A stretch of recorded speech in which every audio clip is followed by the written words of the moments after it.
کیا کبھی آپ نے کسی آئینے میں ایسا چہرہ دیکھا ہے جو آپ کا نہیں تھا؟ یہ کہانی ہے ایک ایسی عورت کی جو مرنے کے بعد بھی آئینے کے اس پار قید ہے۔ دیکھیے، چپ چاپ عورت، آئینے کے پیچھے کی روح۔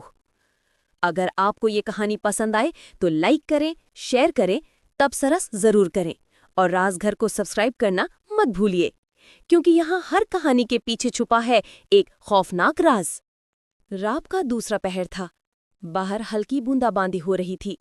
شہر کی خاموش گلیوں میں دور کہیں کتے کے بھونکنے کی آواز گونجی اور پھر ہر طرف سناٹا چھا گیا۔ سعدیہ ابھی ابھی اپنے نئے فلیٹ میں شفٹ ہوئی تھی۔ یہ فلیٹ پرانا تھا مگر کرایہ سستا مل گیا تھا۔ عمارت کے مکینوں میں زیادہ تر بوڑھے لوگ تھے جو شام ڈھلنے سے پہلے اپنے دروازے بند کر لیتے۔ سعدیہ نے بستر پر لیٹ کر کمر سیدھی کی اور آنکھیں بند کی مگر نیند نہیں آ رہی تھی۔ بیت الخلاء کے دروازے کے نیچے سے مدھم سے روشنی چھن رہی تھی۔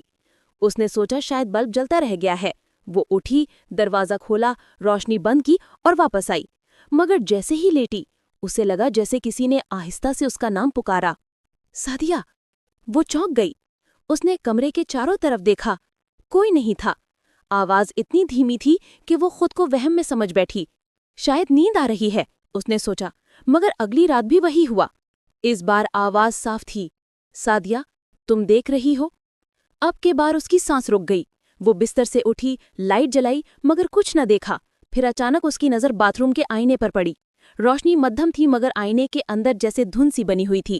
اس نے کپڑا اٹھایا اور صاف کرنے لگی، مگر جیسے جیسے وہ صاف کرتی گئی اس کے پیچھے ایک سایہ ابھرتا گیا، ایک عورت کا۔ سعدیہ کے چیخ نکل گئی۔ وہ پیچھے ہٹی، مگر جب دوبارہ دیکھا تو آئینہ صاف تھا، کچھ نہیں۔ اگلی صبح اس نے خود کو تسلی دی کہ یہ محض وہم تھا۔ دوپہر میں جب وہ دفتر گئی تو اس کی ہمکار نائلہ نے کہا، تم کچھ پریشان لگ رہی ہو۔ سعدیہ نے ہلکا سا مسکرا کر بات بدل دی، مگر نائلہ نے کہا، کہاں رہتی ہو آج کل؟ جب سعدیہ نے پتہ بتایا تو نائلہ کے چہرے کا رنگ اڑ گیا۔ وہی پرانی عمارت، وہاں تو… کیا ہوا وہاں؟ سعدیہ نے پوچھا۔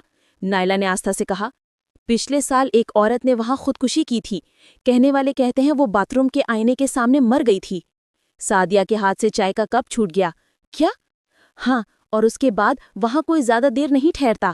کہتے ہیں آئینے میں وہ عورت اب بھی نظر آتی ہے۔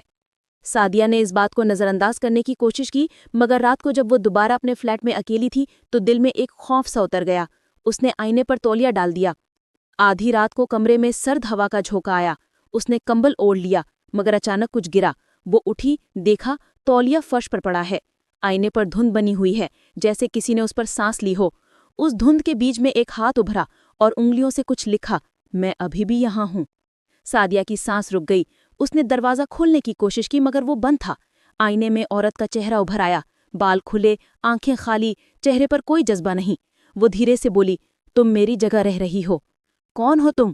آواز آئینے کے اندر سے آئی۔ میں وہ ہوں جو آئینے میں قید ہے۔ تمہیں کیا چاہیے؟ میرا چہرہ۔ عورت نے آئینے سے ہاتھ باہر نکالا۔ ہاں، آئینے کے شیشے کے پار سے ایک حقیقی ہاتھ۔ وہ تھر تھرا رہا تھا۔ سعدیہ نے چیخ ماری اور پیچھے ہٹ گئی۔ ہاتھ واپس گیا مگر شیشے پر دراڑ پڑ گئی۔ اگلی صبح سعدیہ کی دوست نائلہ اس کے گھر آئی۔ دروازہ بند تھا۔ جب مالک مکان کے ساتھ دروازہ توڑا گیا تو اندر ہر چیز بکھری پڑی تھی۔ آئینے پر کچھ لکھا تھا، خون سے، وہ میرے اندر آ گئی ہے۔ پولیس آئی، تحقیقات ہوئیں مگر سعدیہ کا کوئی پتہ نہ چلا۔ فلیٹ خالی کر دیا گیا، مگر ایک ہفتے بعد نئے کرایہ دار آئے۔ پہلی ہی رات عورت نے چیخ کر کہا، کون ہے باتھ روم میں؟ شوہر نے لائٹ جلائی۔ آئینے پر دھند بنی ہوئی تھی جس پر لکھا تھا، خوش آمدید سعدیہ۔ کہتے ہیں وہ عورت اب اس آئینے کا حصہ بن چکی ہے۔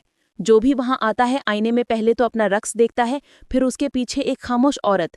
وہ بولتی نہیں مگر مسکراتی ضرور ہے۔